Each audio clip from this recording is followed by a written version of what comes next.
제가 원래 불교 집안에서 자란 게 아니에요. 저 같은 경우도 유아 세례를 받았고 그래서 카톨릭 집안에서 자라났습니다. 스님이 뭔가도 사실 잘 몰랐고 근데 스님이 되면 모든 해법이 풀린다. 요거에 대한 확신이 있었고 제가 출가해서 본인들이 다 잘 된다니까 기분이 그냥 다 좋대요.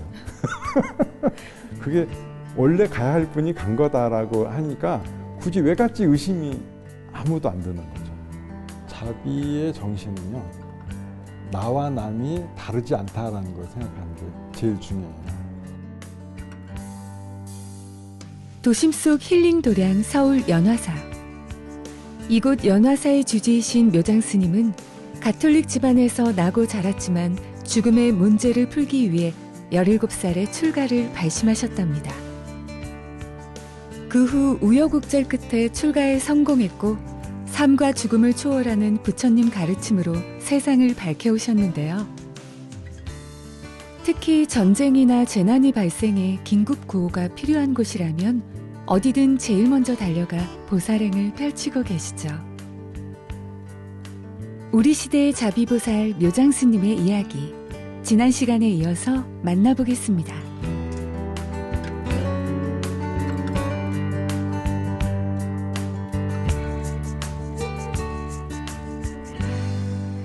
군대에서도 포교 활동을 열심히 하셨다고요? 네, 그렇죠. 제가 군대에 있을 때 보니까 저는 이제 스님 생활을 하다 왔잖아요. 그러니까 이제 기독교 군종병은 그 전도사였고 카톨릭 군종병은 또 그 카톨릭 신학대 학생이었어요. 그러니까 다 자기 갈 길을 가는 사람들인 거죠. 그리고 굉장히 그 경쟁 체제가 이루어진 거예요. 서로 다 잘하려고 그래가지고 자존심 싸움이 걸린 거죠. 그래서 제가 거기 있을 때는 먹을 거를 제일 많이 갖다 바쳤어요. 주위에 절들이 많거든요. 절에 가서 음식을 싸오는 거예요. 떡 얻어와, 과일 싸와, 스님들이 용돈 주면 그걸로 과자 사. 그래갖고 제가 있는 법당에는 먹을 것이 한 번도 떨어진 적이 없습니다. 항상 넘쳐나는 먹을 것이 있었고, 그 다음에 그 카톨릭은 보니까 어떻게 장병들한테 잘하냐면 애들이 모이잖아요. 그러면 자 누워서 묵상합시다 이러는 거예요. 애들을 잠재우는 거야. 아. 군인들한테 먹고 자는 거, 네. 이게 중요한 거죠. 네. 그리고 제가 또 부처님 오신 날은 이것저것 많이 준비를 했었어요. 뭐냐면 제가 그 군대 부처님 오신 날 떡을 다 돌리고 싶은 거예요. 욕심에. 그 연대 전체의 떡을. 그래서 이제 신도회장, 또 상사분이 신도회장이셨는데 상사분께 얘기를 했더니 중대별로 있는 쌀을 다 모은 거예요. 아우, 몇십 가마니를 모았어요. 그걸 방앗간에 딱 주면서 그렇게 얘기를 했죠. 반은 재료 쓰시고 반은 쌀값으로 하셔라. 이랬더니 돈 한 푼 안 들이고 부처님 오신 날 전 장병들한테 떡을 다 돌렸습니다. 다 돌리고, 그리고 재주 있는 병사들이 많았어요. 그래서 제가 군종병이었는데 제가 그냥 군종병을 중대별로 임명을 다 했어요. 임명하고 나니까 10대명이 되는 거예요. 근데 그 친구들이 절에 매일 오고 싶어 하는 거예요. 제가 핑계를 줘야 되잖아요. 그래서 그럼 우리가 부처님 오신 날 대비해서 연극을 하자. 연극 연습하는 걸로 우리가 매일 절에 모이자 해갖고 기한을 써서 부대장님 허락 받아서 그거 만들었습니다. 그래서 문예창작과 학생한테 제가 부탁을 했어요. 부처님 일대기 중에 이야기 한 대목을 대본으로 만들어 달라 하고 그 대본으로 연극 연습을 했죠. 그때 병사분들도 못 잊을 것 같아요. 그 기억을. 그렇죠. 이례적인. 네네. 연락이 와서 너무 그 당시 행복했었다고 연락한 이들이 아직도 있거든요. 아, 그러시군요. 네. 군대 제대 후에 입을 옷이 없으셨다던데 무슨 이야기일까요? 아유, 또 그러네요. 제가 제대를 했어요. 저는 제대하고 바로 절에 왔거든요. 그냥 하루라도 빨리 절에 가고 싶었어요. 그럼 이제 제가 예전에 쌓아뒀던 짐을 찾았어요. 가니까 없는 거예요, 제 짐이. 그래서 직지사에게 물어봤죠. 내 짐 어딨냐? 짐 내놔라 그러니까 그때도 무겁게 입을 열더니 뭐라 하냐면 내가 출가를 했을 때 주위에 있던 여러 스님들이 뭐라고 하냐면 이제 군대 갔으니 안 돌아올 거다. 그러니 저 스님이 간 그 박스를 열어서 우리가 나눠 갖자 이렇게 된 거예요. 아니 그래갖고 내 짐을 다 풀어 헤쳐서 다 갖고 왔어요. 가사도 갖고 가고 장상도 갖고 내 승복 다 갖고 왔어요. 아니 돌아오니까 내가 입을 옷이 하나도 없었어요.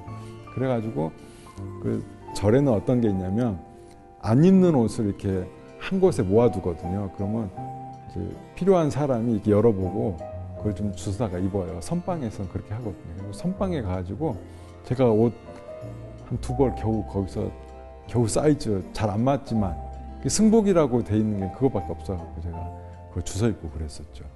뭐 누가 가져갔는지 알 수도 몰라요. 여러 명이 달라붙었다고 하니까 이 사람들이 말이야. 좀 화가 나지 않으셨어요? 그렇지. 당장 입을 옷이 없어갖고 네. 아무것도 없었어요. 없어서 좀 이렇게 굉장히 난감했었다. 어떤 저를 잘 몰랐었죠. 정말 그러셨을 것 같아요. 네. 그래도 이게 다행이었던 거는 제가 그 다음에 이제 시자로 연화사에 살게 됐잖아요. 이제 큰 스님 옷을 해다 주시는 보살님이 계셨어요. 그분이 한복집을 하셨거든요. 그분이 이제 제가 시자를 하는데 옷이 없는 걸 알고 큰 스님 옷감 뗄 때 여분으로 조금씩 더 띈 거예요. 그래갖고 큰 스님 옷 한 벌 해드리고 저 한 벌 해주고 그 덕분에 제가 옷이 이제 좀 생겼죠. 노건 스님께서는 그 동국대학교 이사장을 하셨을 정도로 사회적인 지위도 대단하셨던 분인데 좀 모시기에 어렵지는 않으셨는지. 천만 다행인 게요. 저 같은 경우는 이제 보통 저희 노스님을 시봉하셨던 분들은 다 상자분들이 시봉하셨어요. 근데 제가 최초로 손상자인데 시봉을 했거든요. 손상자로서는 처음인 거예요. 당신이 보실 때 다른 상자와 다른 거예요. 손상자잖아요. 그래서 저는 크게 혼난 적이 거의 없습니다.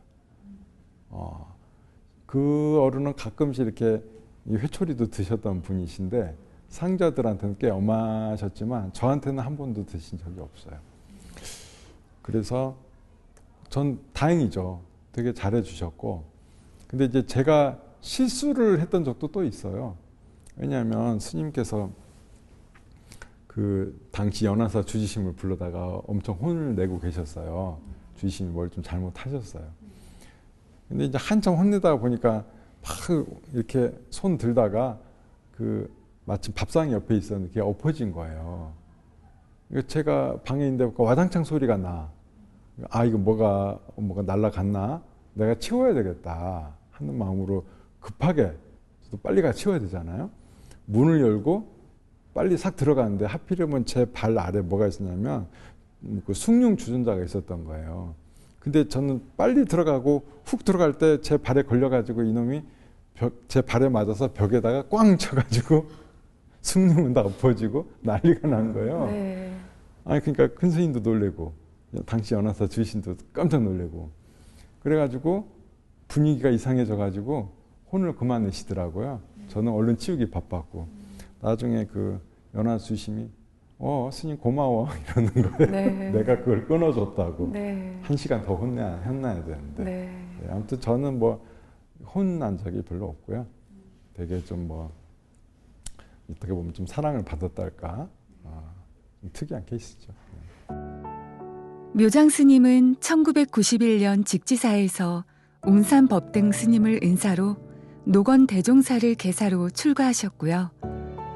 조계종 총무원 사회국장, 사회복지재단 상임이사, 연화사와 학도암, 도리사의 주지를 역임하고 IT 대지진, 동일본 대지진, 태국 대홍수, 네팔 대지진, 포항 지진과 같은 재난의 현장에 가장 먼저 달려가 긴급구호 활동을 펼쳐오셨습니다. 지금은 연화사 주지와 민족공동체 추진본부 집행위원, 국제개발구호단체인 더 프라미스의 이사장, 불교신문 논설위원으로 활약하고 계십니다.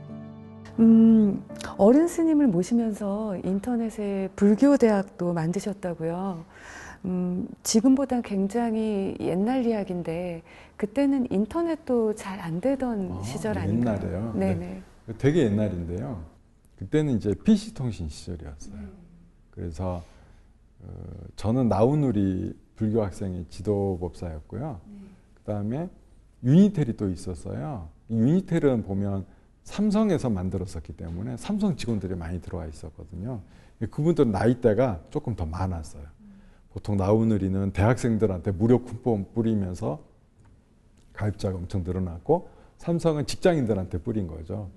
그분들은 그렇게 접근 방식이 다르던데 불교대학을 열어달래요. 그래서 그 도와주신 부자님이 한 분 계셔가지고 같이 해서 밤 10시부터 시작해서 새벽 1시까지 일주일에 한 두 번 정도 했었나? 그렇습니다.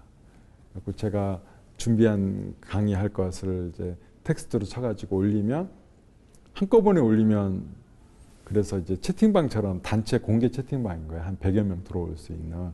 거기다가 글 올리면 사람들이 읽는 거죠. 그것들을. 쭉 강의처럼 이렇게 텍스트로만 진행이 돼요.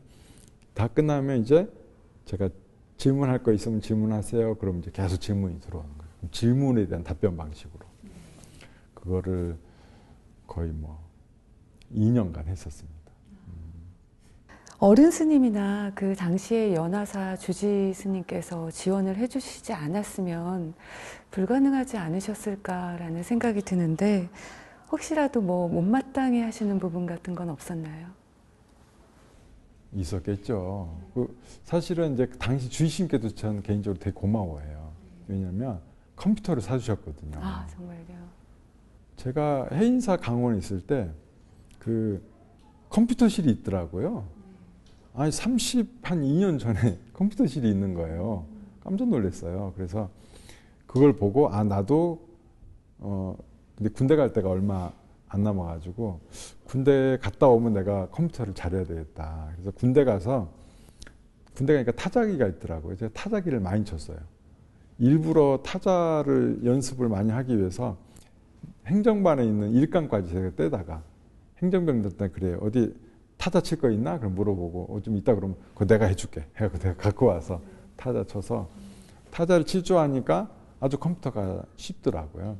당시 주이심이 컴퓨터 사줘가지고 딱 하니까, 그때 당시 PC 통신이 대유행해가지고 전화기 한 대 꼽으니까 거의 제가 뭐 저녁 시간은 새벽까지 PC 통신을 했었습니다. 그때 그 나우누리 불교 이제 동아리는 이곳에서 법회를 받거든요. 그때 인연이 된 친구들이, 또 제자들이 지금까지도 이 절에 나오고 저하고 끊임없이 연락을 하면서 잘 지내고 있습니다. 오히려 회원이 늘었어요. 왜냐하면 다들 갑자기 자기들끼리 결혼해서 자식을 낳으니까 회원이 늡니다. 아, 그렇게 되셨군요. 아무튼 근데 제가 그때 못마땅했던 게 뭐냐면, 어른 스님들이 제가 PC 통신을 하다 보면 전화가 안 돼요. 그러니까 시자실로 전화를 하면 계속 통화 중인 거예요. 잠깐 통화 중이 아니라 3시간, 4시간을 계속 통화 중인 거죠. 네. 아, 그러셨겠네요. 네. 그렇게 가까이에서 지켜보신 노스님과 노건스님은 어떤 분이셨어요? 네, 스님은 아무튼 저한테는 되게 따뜻하게 해주셨고, 제가 시자다 보니까 아침에 그 이부자리를 이렇게 개키고 방 청소를 하고, 또 공양을 갖다가 상을 날라드리고, 그러면서 제가 공양하실 때는 늘 있는 건 아니지만 가끔씩 스님 공양 드실 때 그 옆에 앉아 있어요. 그래서 이런저런 얘기를 묻기도 하고 듣기도 하거든요. 근데 스님이 옛날 얘기 하나씩 해주시던 것들이 제 삶의 어떤 큰 방향이 된 것 같습니다. 그리고 스님은 이렇게, 그럼 밥상이 이렇게 올라오잖아요. 그러면 물어보세요. 항상 이 공양은 어디서 왔는지 아셔야 된다는 거지. 그래서 저는 항상 밥상 올라가기 전에 후원해서 꼬치꼬치 제가 확인을 다 합니다. 콩나물은 어디서 왔냐. 사오면 뭐 딱히 사온 거는 이제 이야기거리가 없는데 어느 분이 직접 길러서 갖고 온 적도 있고 그렇거든요. 그러면 그 얘기를 다 해주시죠. 스님 오늘 반찬 중에 다른 건 시장에서 샀고 요 콩나물은 그 무량성 보살님이 뭐 며칠간 길러갖고 시골에서 난 콩으로 이게 직접 길러서 스님 드린다고 갖고 왔답니다 하면은 그날은 그러면 비빔 그릇을 갖고 와라 그래요. 딱 갖다 드리면 콩나물에 밥만 비벼서 다 드십니다. 그 정도로 그 시주의 은혜에 대해서 굉장히 감사하게 생각하고 또 당신이 안 드시는 음식도 조금이라도 맛은 보세요. 그리고 대중한테 나눠 먹어라 이렇게 주시기도 하고 그런 것들이 배움이 크죠. 곁에 있지 않으면 함께 살지 않으면 전혀 몰랐던 것들. 그리고 새벽에 일어나시면 예불 하시고 들어오셔서 1시간 이상은 꼭 연불을 하세요. 이게 누가 보거나 안 보거나 다 하시는 거예요. 그러기가 쉽지가 않거든요. 안 보는 남 안 볼 때는 뭐 방에 좀 더 들어눕고 싶은 것이 인지상정인데도 불구하고 스님은 거의 하루에 어떤 삶의 스케줄이 흔들림이 없으세요. 이곳 연화사에서 노스님을 모시면서 출가 수행자의 바른 길을 배우고 익힌 묘장 스님. 스님과 연화사의 인연은 두 번의 주지소인까지 더해져 오래도록 이어지고 있습니다. 늘 시주의 은혜에 감사하셨던 노스님처럼 작은 인연 하나에도 소홀하지 않고 더 많은 사람들에게 불법을 전하겠다는 원력으로 포교를 해오셨는데요. 스님의 바람대로 연화사는 누구나 언제든지 머물 수 있는 열린 도량, 지역 주민들과 소통하고 상생하는 우리 동네 절로 명성이 자자합니다.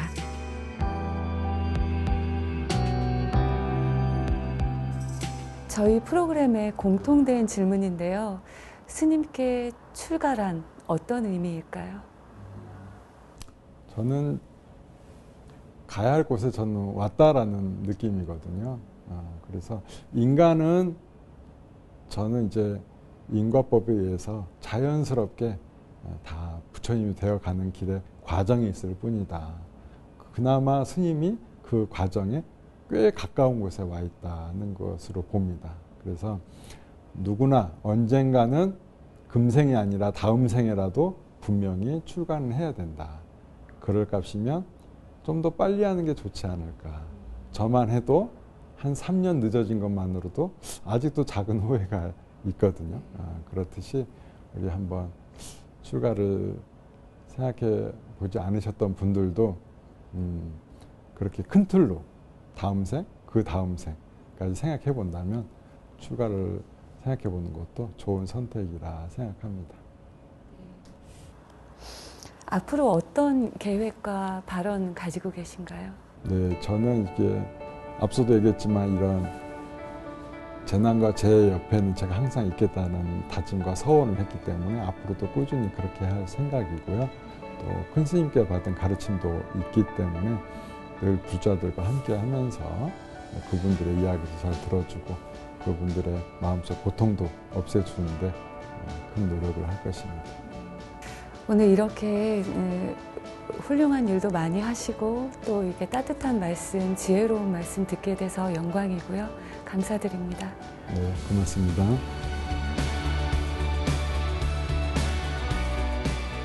중생을 구고고난에서 건져주시는 관세음보살님처럼 사람들의 고통을 덜어주고 싶다는 묘장스님의 서원. 삶의 무게에 지칠 때 연화사로 가보시면 어떨까요? 스님의 서원이 피어낸 자비의 연꽃이 따스한 미소를 건네줄 겁니다. 다음 시간에 다시 뵙겠습니다.